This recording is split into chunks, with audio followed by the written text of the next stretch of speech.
हिंदी की सेवा में एक बार पुनः स्वागत है आपके अपने चैनल रघुवंशी क्लासेस पर। आज हम उपस्थित हुए हैं यूपी बोर्ड परीक्षा कक्षा 10 के हिंदी मॉडल पेपर के साथ। इस बार परीक्षा का पैटर्न चेंज हो गया है और जो 20 मल्टीपल चॉइस क्वेश्चन आते हैं वो इस बार स्टूडेंट्स को OMR शीट पर फिल करने होंगे। तो यदि आपको OMR शीट फिल करनी नहीं आती है तो उसके लिए भी आप कमेंट बॉक्स में लिखें, उसके लिए भी हम एक वीडियो लेकर उपस्थित होंगे। यदि आप हमारे चैनल पर नए हैं तो हमारे चैनल को लाइक सब्सक्राइब अवश्य करें, बेल आइकन अवश्य प्रेस करें ताकि प्रत्येक वीडियो का नोटिफिकेशन आपको मिलता रहे। इसी के साथ आज का सुविचार, एक सफल व्यक्ति हमेशा कुछ अच्छा हासिल करने के लिए प्रेरित होता है, ना कि किसी को पराजित करने के लिए। एक सफल व्यक्ति हमेशा कुछ अच्छा हासिल करने के लिए प्रेरित होता है, ना कि किसी को पराजित करने के लिए। इसी के साथ स्टार्ट करते हैं आज का most important video. Question first, साहित्य लोचन के रचनाकार हैं। साहित्य लोचन के रचनाकार हैं तो साहित्य लोचन के रचनाकार कौन है? हजारी प्रसाद द्विवेदी हैं, महावीर प्रसाद द्विवेदी हैं, रामचंद्र शुक्ल हैं या श्याम सुंदर दास हैं। तो साहित्य लोचन के रचनाकार कौन है? श्याम सुंदर दास। हमारा राइट आंसर होगा ऑप्शन डी। नेक्स्ट क्वेश्चन, निम्न में शुक्ल युग का लेखक कौन है? निम्न में शुक्ल युग का लेखक कौन है? भारतेंदु हरिश्चंद्र हैं। शुक्ल युग का लेखक कौन है? भारतेंदु हरिश्चंद्र हैं, प्रताप नारायण मिश्र हैं, बालकृष्ण भट्ट हैं या बाबू गुलाब राय हैं। तो शुक्ल युग के लेखक कौन हैं? शुक्ल युग के लेखक हैं बाबू गुलाब राय। और ये तीनों कौन से हैं? भारतेंदु हरिश्चंद्र, प्रताप नारायण मिश्र, बालकृष्ण, ये तीनों भारतेंदु युग के लेखक हैं। कौन से युग के लेखक हैं? भारतेंदु युग के लेखक हैं। नेक्स्ट क्वेश्चन, पृथ्वी पुत्र किसका निबंध है? पृथ्वी पुत्र किसका निबंध है? जयशंकर प्रसाद का है, महादेवी वर्मा का है, बाबू गुलाब राय का है या वासुदेव शरण अग्रवाल का है। तो पृथ्वी पुत्र किसका निबंध है? पृथ्वी पुत्र वासुदेव शरण अग्रवाल का निबंध है। हमारा राइट आंसर होगा option D. Next question, Chintamani निबंध संग्रह के लेखक कौन है? चिंतामणि निबंध संग्रह के लेखक कौन है? आचार्य रामचंद्र शुक्ल हैं, महादेवी वर्मा हैं, जयशंकर प्रसाद हैं या बाबू गुलाब राय हैं। तो चिंतामणि निबंध संग्रह किसका है? चिंतामणि निबंध संग्रह है आचार्य रामचंद्र शुक्ल। हमारा राइट आंसर होगा ऑप्शन ए। नेक्स्ट क्वेश्चन, छाया कहानी संग्रह किसका है? छाया कहानी संग्रह किसका है? जयशंकर प्रसाद का है, रामचंद्र शुक्ल का है, भारतेंदु हरिश्चंद्र का है या महावीर प्रसाद द्विवेदी का है। तो छाया कहानी संग्रह किसका है? छाया कहानी संग्रह है जयशंकर प्रसाद का। हमारा राइट आंसर होगा ऑप्शन ए। नेक्स्ट क्वेश्चन, रीतिकाल का समय है। रीतिकाल का समय है यानी रीतिकाल की समय सीमा क्या है? 1800 ईस्वी से 1900 ईस्वी तक, 1350 से 1700 ईस्वी तक, 1643 से 1843 ईस्वी तक या इनमें से कोई नहीं। तो रीतिकाल की समय सीमा कौन सी है? रीतिकाल की समय सीमा है 1643 से 1843 ईस्वी तक। इसमें ये ईस्वी सन में दिया हुआ है। कभी कभी हमारे क्वेश्चन में क्या पूछ लिया जाता है? संवत में पूछ लिया जाता है। तो संवत का जो समय होगा तो होगा 1700 संवत से क्या होगा? 1900 संवत तक। नेक्स्ट क्वेश्चन, रीतिकाल को अलंकृत काल नाम किसने दिया? रामचंद्र शुक्ल ने दिया,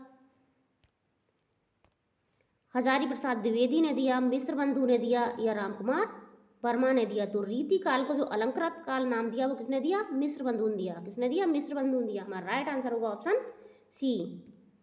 नेक्स्ट क्वेश्चन, कविप्रिया किसकी रचना है? कविप्रिया किसकी रचना है? कविप्रिया बिहारी की रचना है, चिंतामणि की रचना है, मैथिली शरण गुप्त की रचना है या केशव दास की रचना है। तो कविप्रिया किसकी रचना है? कविप्रिया केशव दास की रचना है। किसकी रचना है? केशव दास की। हमारा राइट आंसर होगा ऑप्शन डी।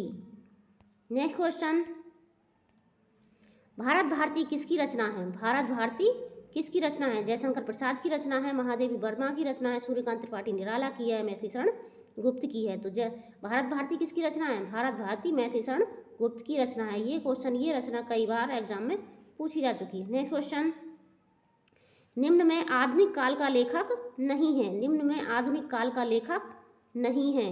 तो आधुनिक काल का लेखक कौन नहीं है? भारतेंदु हरिश्चंद्र नहीं है, हजारी प्रसाद द्विवेदी नहीं है, जयशंकर प्रसाद नहीं है या मतराम नहीं है। हमारा राइट आंसर होगा ऑप्शन डी। मतराम आधुनिक काल के लेखक नहीं है। कौन से काल के लेखक हैं? ये रीतिकाल के लेखक हैं। कौन से काल के लेखक हैं? रीतिकाल के लेखक हैं। और ये तीनों आधुनिक काल के लेखक हैं। ये तीनों आधुनिक काल के लेखक हैं। नेक्स्ट क्वेश्चन, निम्न में आ उपसर्ग से बना हुआ शब्द कौन सा है? निम्न में आ उपसर्ग से बना हुआ शब्द कौन सा है? अनवन है, अनशन है, आमरण है या अनजान है? तो अनवन, अनशन और अनजान तीनों में कौन सी उपसर्ग लगी हुई है? अन। तो हमारा राइट आंसर होगा ऑप्शन सी, आमरण। आमरण में आ उपसर्ग लगी हुई है, इसका मूल शब्द होगा मरण, आ प्लस मरण। नेक्स्ट क्वेश्चन, प्रत्यय के कितने भेद होते हैं? प्रत्यय के कितने भेद होते हैं? प्रत्यय कितने भेद होते हैं? 2 होते हैं, 3 होते हैं, 4 होते हैं या 1 होता है? तो प्रत्यय कितने भेद होते हैं? प्रत्यय के 2 भेद होते हैं, तद्धित प्रत्यय, तद्धित प्रत्यय और कृदंत प्रत्यय। प्रत्यय के कितने भेद होते हैं? 2 भेद होते हैं, तद्धित प्रत्यय और कृदंत प्रत्यय। नेक्स्ट क्वेश्चन, चरण कमल बंदौ हरिराई में कौन सा अलंकार है? चरण कमल बंदौ हरिराई में कौन सा अलंकार है? उत्प्रेक्षा अलंकार है, यमक अलंकार है, रूपक है या श्लेष है? तो हमारा राइट आंसर होगा ऑप्शन सी, चरण कमल बंदौ हरिराई में कौन सा अलंकार है? रूपक अलंकार है। नेक्स्ट क्वेश्चन, हास्य रस का स्थायी भाव है, हास्य रस का स्थायी भाव है, शोक है, उत्साह है, निर्वेद है या हास्य है? तो हास्य रस का स्थायी भाव क्या होगा? हास्य रस का स्थायी भाव होगा हास। हमारा राइट आंसर होगा ऑप्शन डी। नेक्स्ट क्वेश्चन,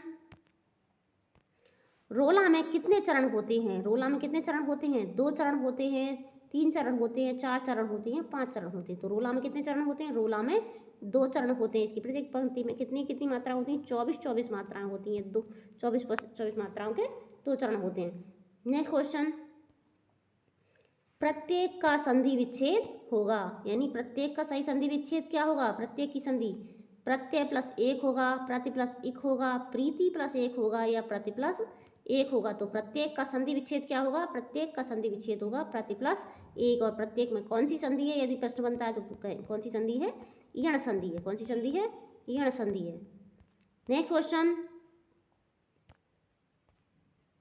पठ धातु का मध्यम पुरुष लोट लकार एक वचन का रूप होगा। पठ धातु का मध्यम पुरुष लोट लकार एक वचन रूप होगा। क्या होगा? पठतु होगा, पठंतु होगा, पठतम होगा या पठ होगा। तो पठ धातु का मध्यम पुरुष एक वचन का क्या होगा? पठ होगा। क्या होगा? पठ होगा। पठ धातु के रूप कैसे चलते हैं? पठतु लोट लकार में पठतु, पठतु, पठताम, पठंतु, पठतु, पठताम, पठंतु, पठ, ये आ गया मध्यम पुरुष पठ। तो हमारा राइट आंसर होगा option D. Next question, Kamal Nayan में समास होगा। कमल नयन में समास होगा। कमल नयन में कौन सा समास होगा? अव्ययी भाव समास होगा, द्वंद्व समास होगा, कर्मधारय समास होगा या द्विगु समास होगा। तो कमल नयन में कौन सा समास होगा? कमल नयन में समास होगा कर्मधारय। कौन सा समास होगा? कर्मधारय समास होगा। नेक्स्ट क्वेश्चन, आंसू का तत्सम रूप होगा। आंसू का तत्सम रूप होगा, अंशु होगा, आँख होगा, आग होगा या अश्रु होगा। तो आंसू का तत्सम रूप क्या होगा? आंसू का तत्सम रूप होगा अश्रु। हमारा राइट आंसर होगा ऑप्शन डी।